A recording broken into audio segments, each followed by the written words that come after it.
دجال series part 5 میں خوش آمدید۔ السلام علیکم معزز دوستو، آج ہم بات کریں گے مقام خروج دجال کی۔ اس کا حوالہ بھی انشاءاللہ میں حدیث مبارکہ سے ہی دوں گا۔ حدیث نبی صلی اللہ علیہ وآلہ وسلم ہے کہ دجال شام و عراق کے درمیانی راستے سے نکلے گا اور اپنے دائیں بائیں ہر طرف فساد پھیلائے گا۔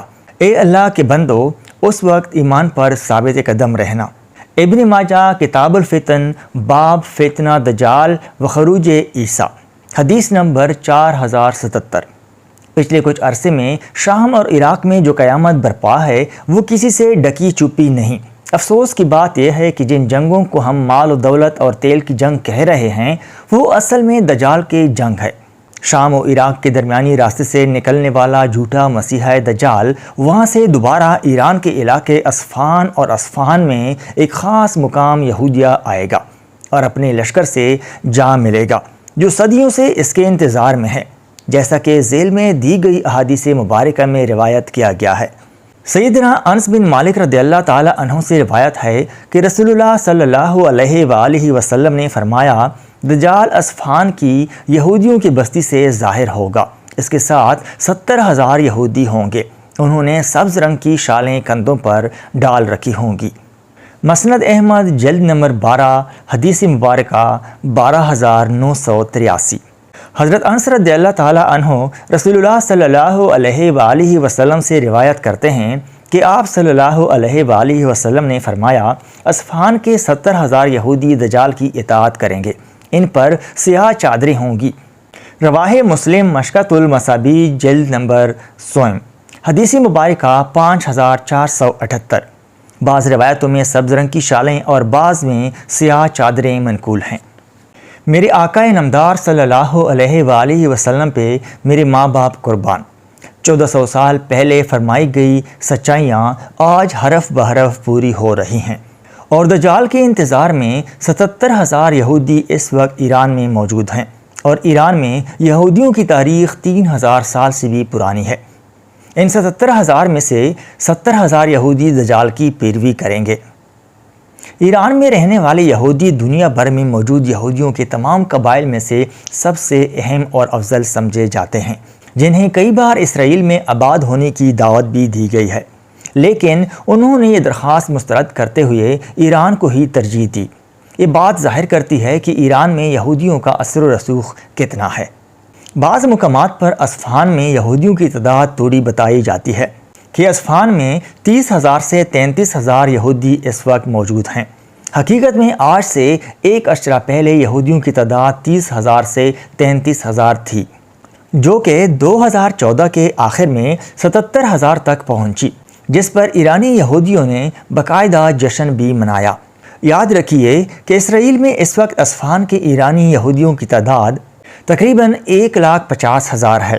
اس طرح امریکہ میں سب سے زیادہ ہے۔ یورپ اور کینیڈا میں بھی تقریباً 50,000 ایرانی یہودیوں کی تعداد ہے۔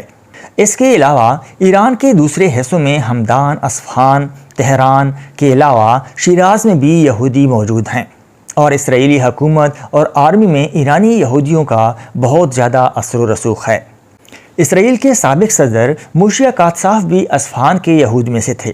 اس طرح اسرائیل کے سابق وزیر دفاع شاول مفاز اور اسرائیل کے ایک مشہور یہودی مذہبی رہنما کا تعلق بھی اصفہان سے تھا۔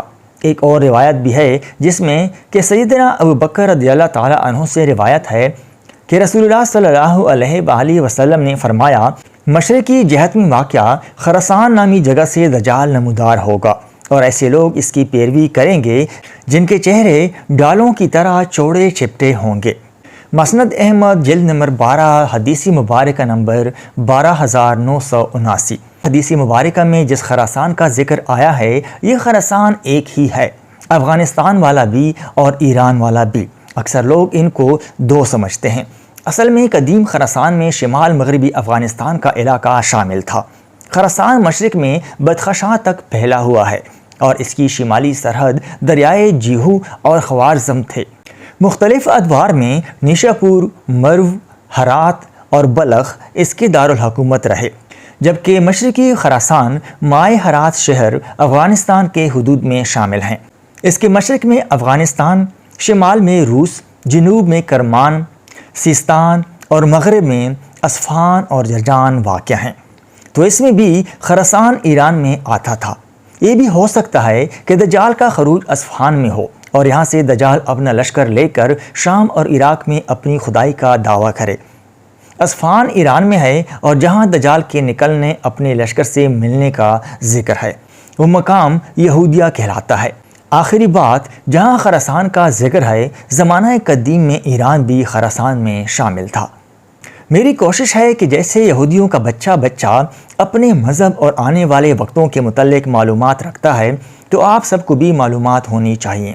یہ وہ معلومات ہیں کہ جیسے موت برحق، ویسے دنیا میں اور کچھ ہو نہ ہو لیکن دجال کا آنا برحق ہے۔ ان حالات میں جب یہودی کھل کر کہہ رہے ہیں کہ دجال کے لیے ہم تیار ہیں، تو آپ کو تیار ہونا چاہیے۔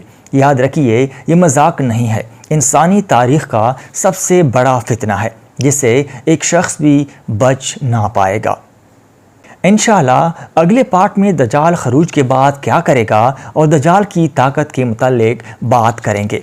اگر یہ ویڈیو پسند آئی ہو تو ہمارے چینل کو سبسکرائب کریں تاکہ آپ وہ جان سکیں جو جاننا ضروری ہے۔